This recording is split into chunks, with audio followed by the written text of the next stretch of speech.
a esta hora el grupo Armonía. En la interpretación de la palabra estará el pastor Enrique Anaya. Pastor Enrique es el presidente de la región occidental de nuestra Unión Colombiana del Norte.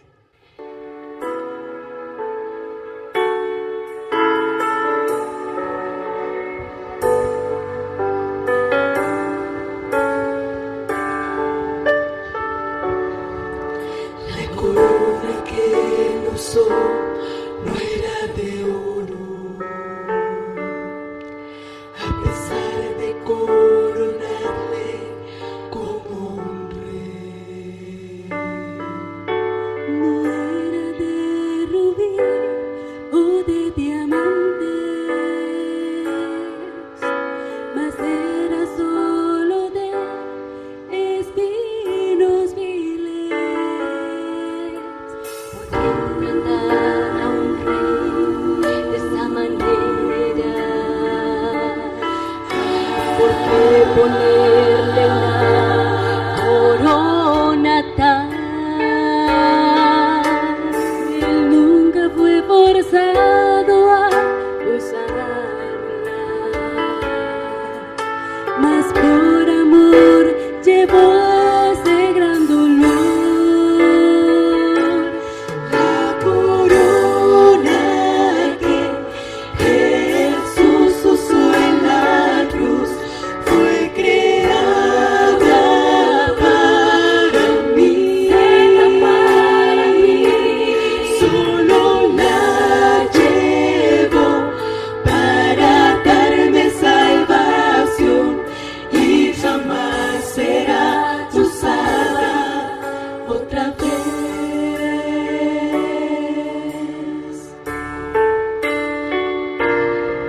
El enemigo no se rinde fácilmente y nos quiere hacer usar corona tal. Pero debes tener siempre tu mente en el Calvario. El bien venció. La corona que Jesús usó en la cruz fue creada para mí, Solo la llevo para darme salvación y jamás será usada otra vez. La corona que Jesús usó en la cruz fue creada para mí. Solo la llevo para darme salvación y jamás será usada otra vez, y jamás será usada otra vez.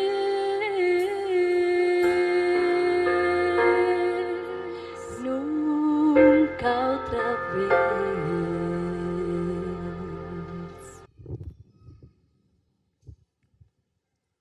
Un saludo muy cordial para los miembros de la Iglesia Virtual y los miembros de la Iglesia de Sotomayor, desde donde hoy estamos dirigiendo este programa.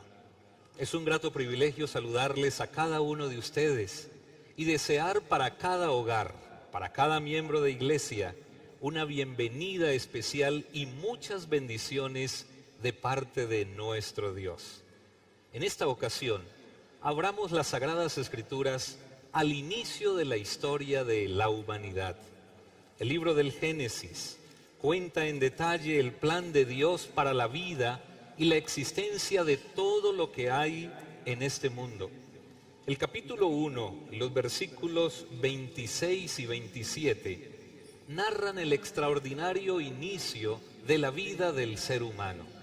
Y dice la Sagrada Escritura: entonces dijo Dios, hagamos al hombre a nuestra imagen, conforme a nuestra semejanza, y y que domine los peces del mar y también las aves del cielo, el ganado y todo animal que anda sobre la tierra.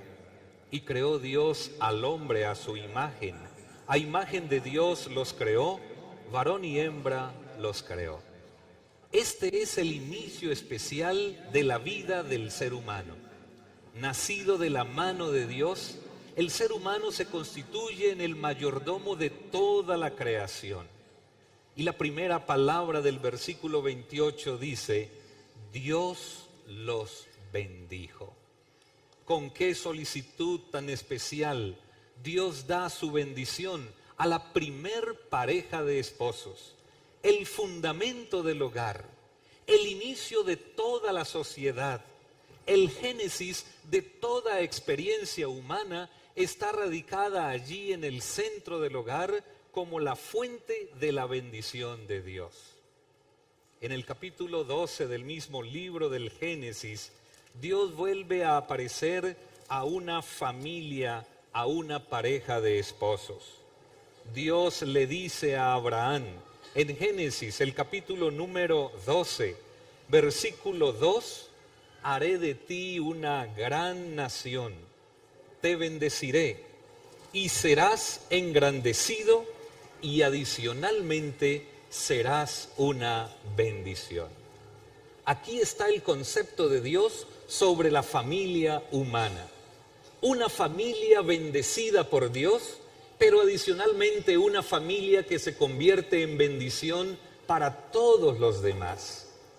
Y la familia en esta tierra se convierte en el centro de atención de Dios, un Dios de amor, el Rey del universo, que gobierna desde el cielo todo rincón del universo, apreciando la familia humana, bendiciéndola para que sea bendición. Pero también la familia está en medio de un tremendo conflicto cósmico.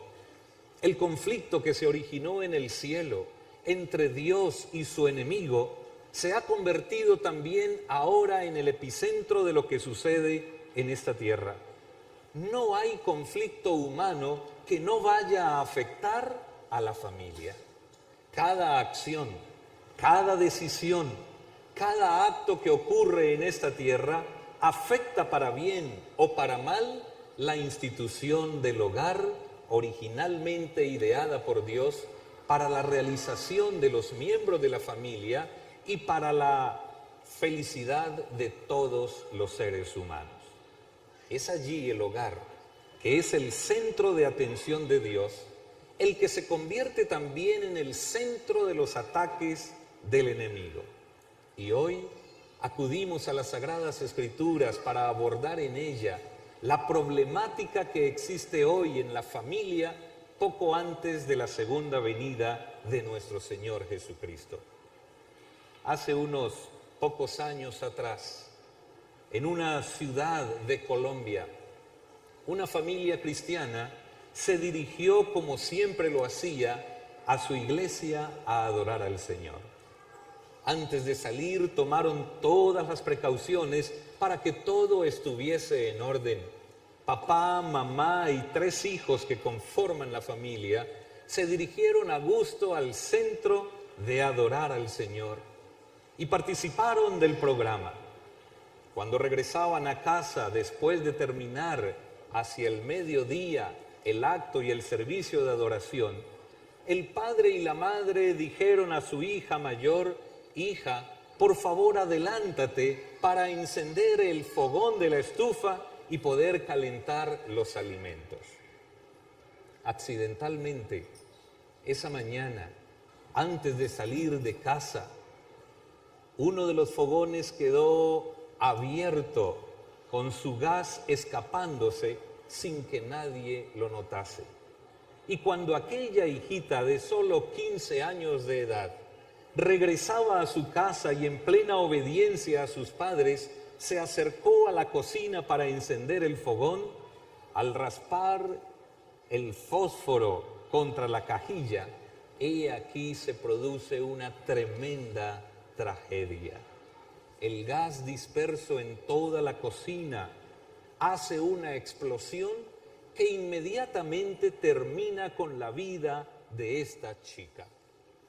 Tragedias que ocurren en familias cristianas, tragedias de las cuales ninguno de nosotros está exonerado, situaciones en las cuales podemos preguntarnos: ¿y para qué sirve ser fieles hijos de Dios si la familia se ve amenazada con tantas cosas terribles e historias que llegan a partir el corazón del más valiente? Pero las Sagradas Escrituras, aunque no tienen una respuesta totalmente dicha para cada ocasión precisa, contienen promesas muy especiales. Contienen declaraciones que nos llenan de ánimo, de gozo y de alegría para seguir adelante más allá de esos momentos complicados. ¿Cómo poder llegar a mencionar que la razón por la cual sufre una familia una tragedia intempestiva es la manera de responder a la situación descrita por las tragedias que ocurren en la vida del ser humano? ¿Cómo llegar a explicar el porqué del sufrimiento de quienes amamos al Señor? ¿Cómo poder llegar a resumir en una respuesta oportuna que los acontecimientos graves que ocurren en la vida del ser humano no son simplemente una demostración para quienes no aman a Dios, sino que cualquiera de nuestras familias está enfrentada a amenazas de esa naturaleza? Nada mejor que acudir a la palabra de Dios, recordar las promesas del Señor. A sus ángeles mandará acerca de ti, que te guarden en todos tus caminos. El que habita al abrigo del Altísimo morará bajo la sombra del Omnipotente. He aquí yo estoy con vosotros todos los días hasta el fin del mundo. Son promesas que tienen su validez, pero que también nos llevan a preguntarnos: ¿y dónde están cuando suceden tragedias a las familias en este mundo? El Evangelio según San Juan contiene la historia conocida por todos de una pequeña familia.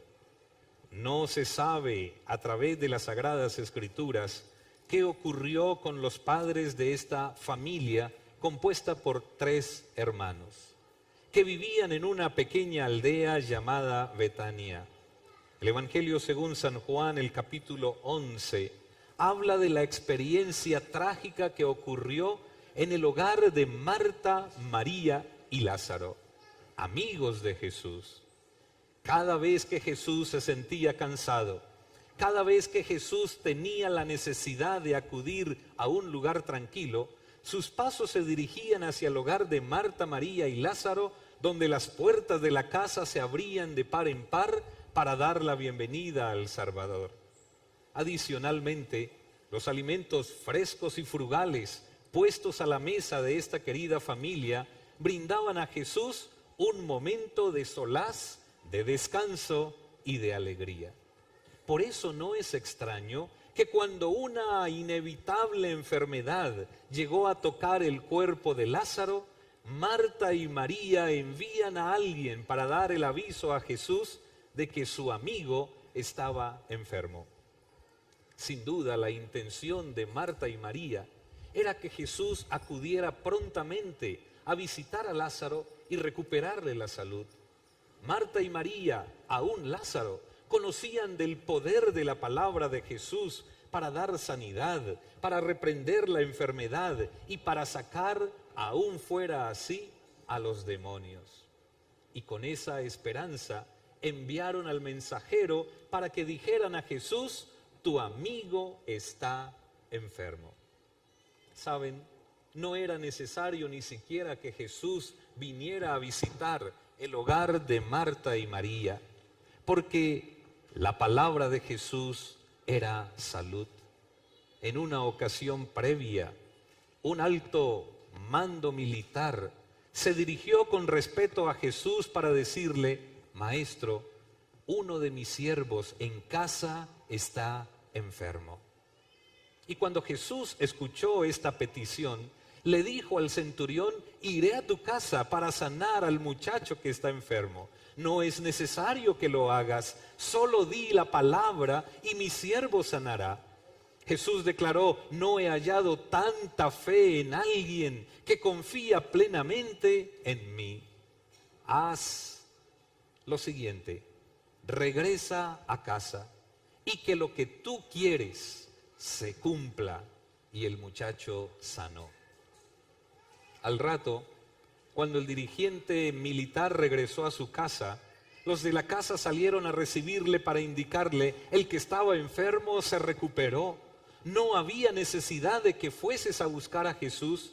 El tratamiento casero que le estábamos haciendo hizo buen provecho, hizo efecto positivo. No había necesidad de ir a acudir a Jesús para que lo sanara. Aquí se sanó y está bien. Todos quienes rodeaban al enfermo estaban seguros de que la recuperación de la salud no era algo más que la recuperación de un remedio casero, el efecto del cuidado de casa. Pero el centurión sabía que había sido el poder sanador de la palabra de Jesús. Por eso Marta y María no necesariamente esperaban que Jesús regresara a casa para sanar a Lázaro. Solo era necesario que Jesús tuviese una corta oración. Algo así: por favor, Padre, recupera la salud de Lázaro. Y Lázaro se recuperaría. Pero el registro indica que Jesús, al escuchar que su amigo estaba enfermo, no tuvo ninguna respuesta asertiva para la petición de recuperar la salud de su amigo. Se quedó 2 días más donde se encontraba, y mientras tanto, allí en Betania, las cosas comenzaron a empeorar. La salud de Lázaro fue de mal en peor hasta que finalmente Lázaro murió. El versículo 11 del capítulo 11 del Evangelio según San Juan, Jesús le dice a sus discípulos: nuestro amigo Lázaro se ha dormido, pero voy a despertarlo del sueño. El mismo Maestro le indica a sus discípulos que Lázaro ha dormido y va a despertarlo. Y el versículo 12, los discípulos le dicen al Señor Jesús: Señor, si se ha dormido, sanará. El sueño es una muy buena terapia para cualquier estado de salud. El descanso oportuno, acompañado con los remedios y las terapias para cada ocasión, forman parte del sistema de recuperación física de alguna enfermedad. Sin embargo, cuando Jesús mencionó que Lázaro estaba dormido, los discípulos pensaban que estaba haciendo referencia al descanso que tradicionalmente tomamos cuando estamos enfermos. Por eso el versículo 13 declara: Jesús decía esto de la muerte de Lázaro, pero los discípulos pensaban que hablaban del sueño del reposo. Noten con atención en sus sagradas escrituras las palabras del versículo 14 y el versículo 15. Entonces Jesús dijo claramente: Lázaro ha muerto. La historia hasta aquí es muy conocida. Jesús, conociendo de antemano lo que sucedería, le informa a sus discípulos que Lázaro ha fallecido. Pero tomen por favor atención en las palabras del versículo 15. Cuando Jesús declara Lázaro ha muerto, sigue su frase diciendo: y me alegro. ¿Habías captado el mensaje del versículo 15? Lázaro ha muerto y me alegro. Qué tremendo. En medio de una tragedia familiar, mientras Marta y María están apesadumbradas, han ido al cementerio a llevar a su hermano fallecido, Jesús declara: Lázaro ha muerto y me alegro por vosotros que no haya estado allá para que creáis. Ante las crisis que ocurren en las familias, puede existir solo dos reacciones. La primera de ellas, y la más común, es poder hablar en contra de Dios, es poder sacar a relucir nuestras buenas obras, incluso nuestra fe, para preguntarnos por qué ocurren las cosas, para enfrentarnos frente a las realidades que tenemos que hacer. Y entonces nos preguntamos, ¿de qué ha servido ser fiel a Dios?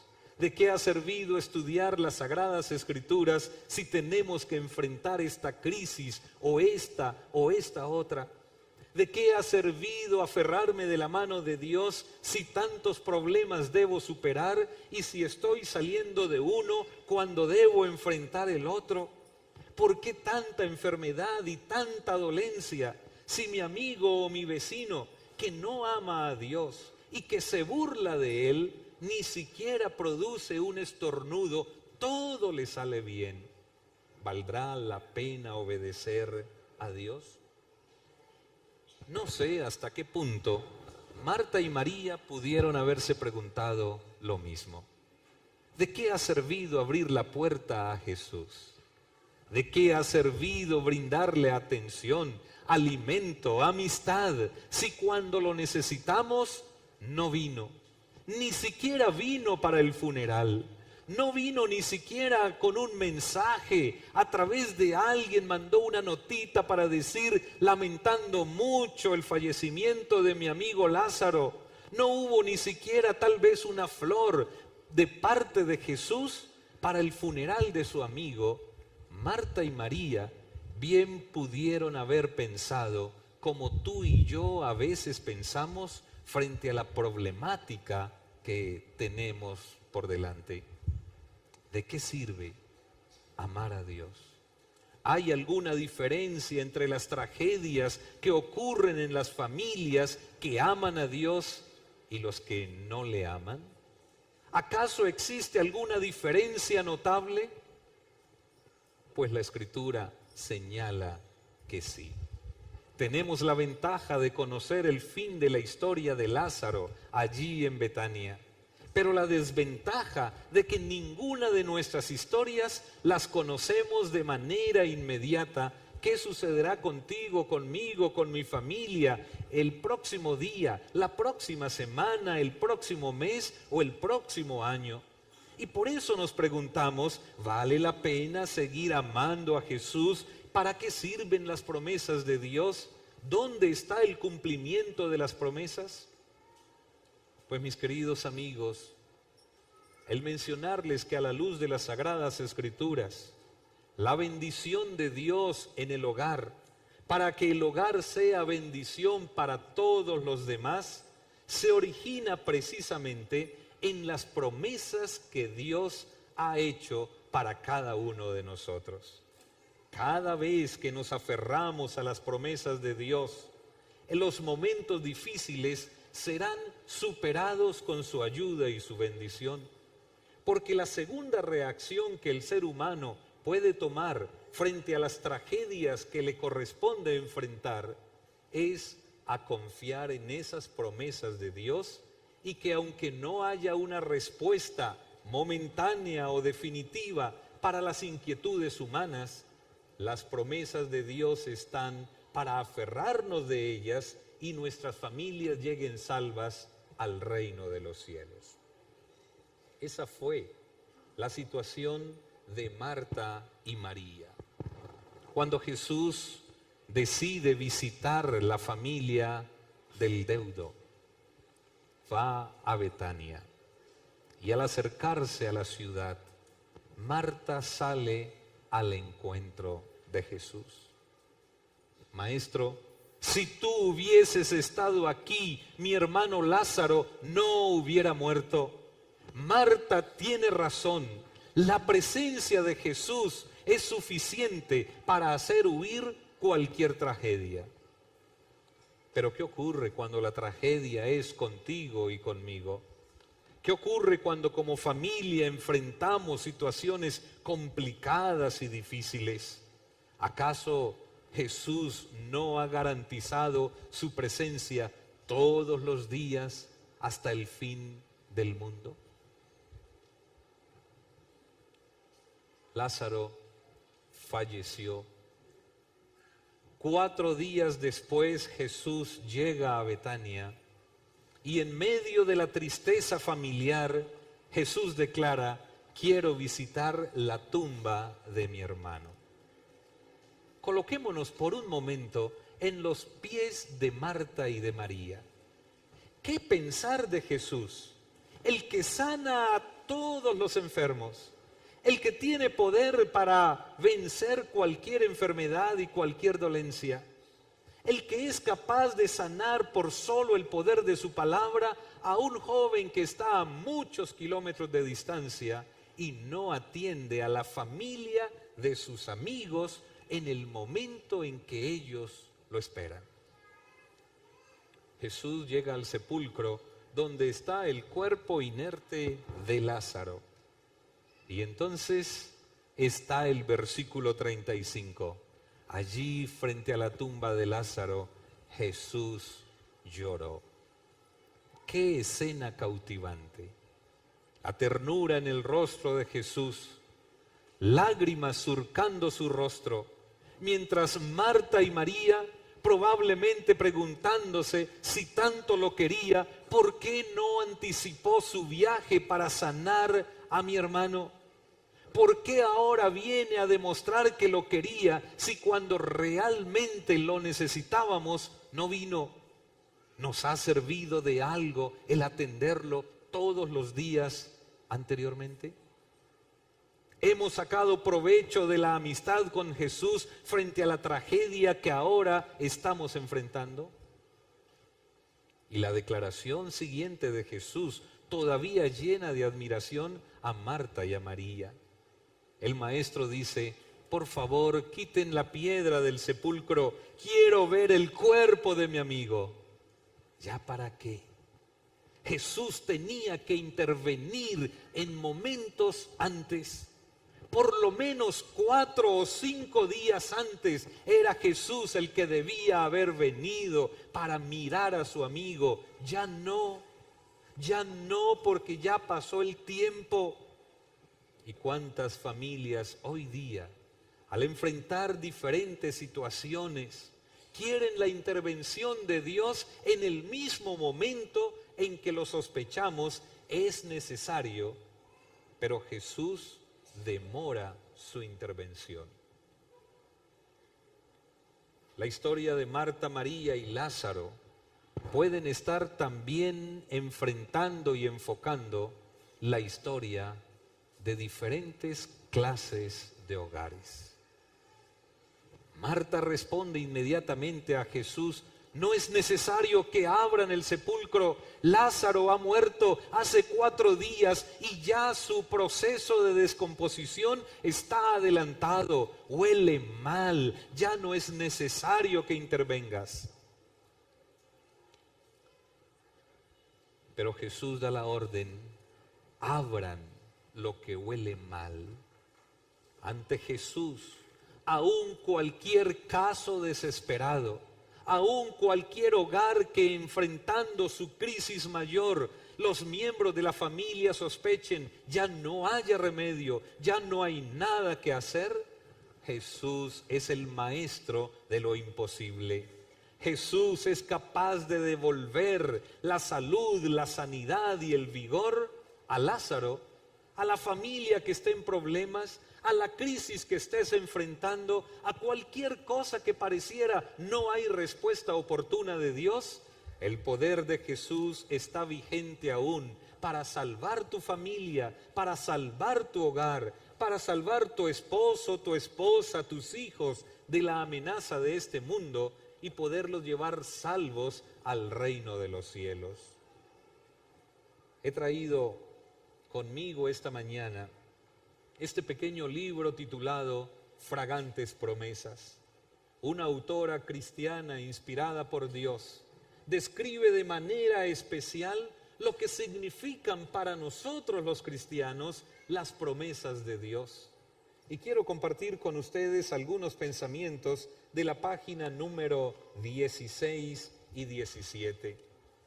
El libro menciona: el cielo está completamente lleno de bendiciones y nosotros tenemos la oportunidad de invocar las ricas promesas de Dios para nuestro beneficio. Es necesario que busquemos al Señor día y noche para saber exactamente qué decisiones hemos de tomar y cómo debemos actuar. Efectivamente, los hogares de hoy día enfrentamos situaciones nunca antes vividas. Los tiempos finales antes de la segunda venida de Cristo colocan al hogar como el epicentro de los ataques del enemigo y llegamos a preguntarnos hasta cuándo tendremos que enfrentar tanto dolor, tanta angustia, tanto problema y tanta enfermedad. Pues aquí están las promesas de Dios. Para eso están las promesas del Señor. Si te pareciera que Jesús no interviene en tu historia, es porque el final de tu historia todavía no ha llegado a su punto, porque cada historia con Jesús concluye para bien. Cada historia con Jesús tiene un final feliz para esta tierra y para el reino de los cielos, aunque tengamos que enfrentar serias dificultades. Sigue diciendo: las promesas de Dios satisfacen a los solitarios, a los abatidos por la pobreza, a los ricos, a los enfermos, a los afligidos. Todos pueden tener la ayuda apropiada si contemplan y abrazan las promesas de Dios. Es donde está la diferencia entre las crisis que enfrentan los hogares que aman a Dios y los que no lo aman. Porque las promesas de Dios se convierten en un motor para seguir adelante. Porque nuestros hogares pueden tener respuesta oportuna si solo dependemos de la mano del Señor. Ah, mis queridos, la voz de Jesús penetra más allá de la muerte. La voz de Jesús tiene poder para enfrentar la más dura de las crisis y poder salir adelante. La familia de la ciudad de Colombia, donde ese sábado de mediodía se convirtió en tragedia, aún sigue fiel al Señor. El padre de familia y su esposa, adoloridos en su corazón hasta lo más profundo, solo pueden decir: aunque no entendemos el por qué sucede la tragedia, las promesas de Dios nos alientan y muy pronto, cuando Jesús regrese en gloria y majestad, abrazaremos de nuevo a la hijita que la muerte nos arrebató de manera cruel y despiadada. Ese es el valor de las promesas de Dios. Ese es el significado de las hermosas promesas de Dios. Le dan sentido a nuestra vida. Y aunque no explican a cabalidad el porqué de las tragedias, sí nos colocan frente al umbral de la vida eterna con una familia organizada, lista para entrar triunfante a la mansión celestial. La página 16 de este libro contiene aún una declaración más especial. El enemigo nunca podrá arrancar de la mano de Cristo a aquel que sencillamente confía en las promesas del Señor. Si tu hogar hoy es el centro de atención del enemigo, si el enemigo está ensañado contra el bienestar de tu hogar, clama al Señor, confía en las promesas de Dios y nada ni nadie te arrebatará de la mano del Señor. En la página 68 encontramos otra declaración solemne. Los padres y madres que ponen a Dios en primer lugar en su familia, que enseñan a sus hijos que el temor del Señor es el principio de la sabiduría, glorifican a Dios delante de los ángeles y delante de los hombres, presentando al mundo una familia bien ordenada y disciplinada. una familia que ama y obedece a Dios en lugar de rebelarse contra Él. Cristo no es un extraño en sus hogares. Su nombre es familiar, venerado y glorificado. Los ángeles se deleitan en un hogar donde Dios es el supremo rey y donde se enseña a los niños a respetar la religión, la Biblia y al Creador. Las familias como estas pueden aferrarse a la promesa: yo honro a los que me honran. Querido amigo, tú que estás allí, cerca o lejos, en donde quiera que te encuentres, puedes tener la satisfacción y la seguridad que hoy Dios quiere confirmar el amor de Dios para tu familia. Está interesado en la salvación tuya, de tu cónyuge, de tus hijos, de que la familia pueda heredar el reino de los cielos y puedan recibir la corona de la vida eterna. No interesa qué tragedia estés enfrentando. Probablemente tengas dificultades en tu matrimonio, en tu hogar. Probablemente haya crisis financiera, laboral o de cualquier otra índole. Las promesas de Dios serán seguras para ti y si te aferras a ellas, el Señor confirmará tu amor para todos los miembros de la familia. Es privilegio de los padres llevar consigo a sus hijos a las puertas de la ciudad de Dios, diciendo: he tratado de enseñar a mis hijos a amar a Dios, a hacer su voluntad y glorificarlo. Para semejantes padres se abrirán las puertas y padres e hijos entrarán. Los miembros de todas las familias que entrarán en la ciudad de Dios habrán sido fieles obreros en su hogar terrenal. Lleguemos de nuevo al inicio de la historia de este mensaje.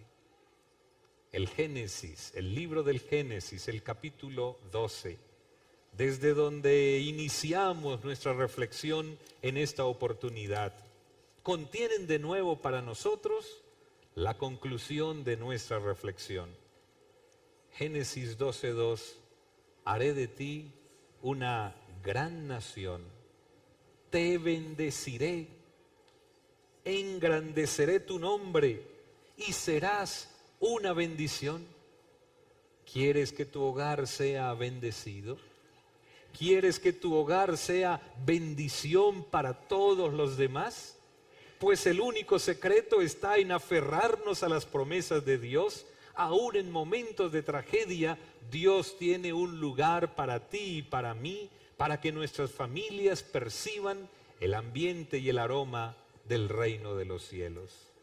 Por eso el salmista concluyó en el Salmo 84 las siguientes palabras inspiradas por Dios: bienaventurado el hombre que tiene su fortaleza en ti, en cuyo corazón están tus caminos.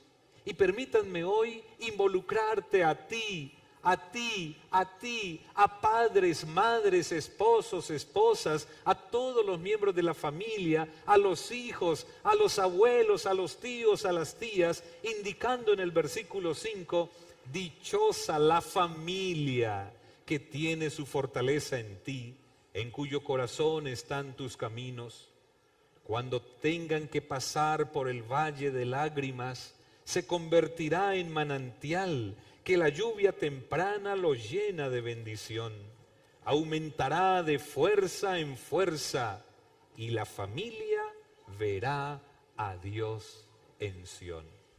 Que esa sea tu esperanza y tu aliento, y que muy pronto podamos abrazarnos con nuestro Señor desde ahora y para siempre, para bendición de tu hogar y para que tu hogar sea bendición para otros.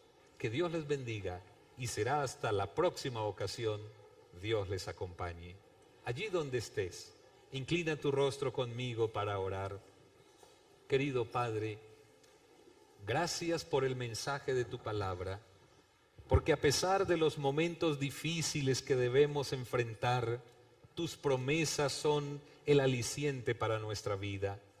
Padre, Nuestras familias son el centro del ataque del enemigo, pero muchas gracias también porque son el centro de atención del cariño de Dios.